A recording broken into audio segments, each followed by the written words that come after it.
Hi all, just doing a real quick video on the Interplast Group PP080315 8-inch by 3-inch by 15-inch plastic food bag. It comes in a pack of 1,000 and it is 0.68 mil, which is basically the thickness of the bag. It is about a 4.5 quart capacity that you can be able to put inside of these bags.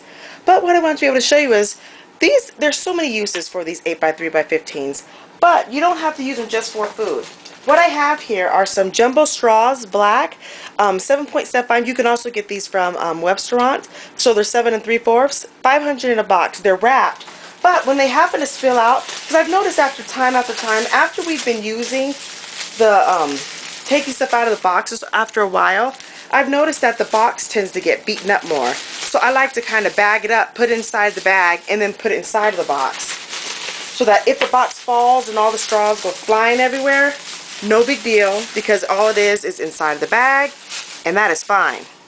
And we can just go ahead and pick it on up and put it right back inside of the box. Versus having to sit down and take 5 minutes out of your busy life to pick up straws. I mean, you got better things to do with your time. So this is just one of the many uses for the 8x3x15 bags. And I'll go ahead and put the rest of them on in there. Thank you so much for watching.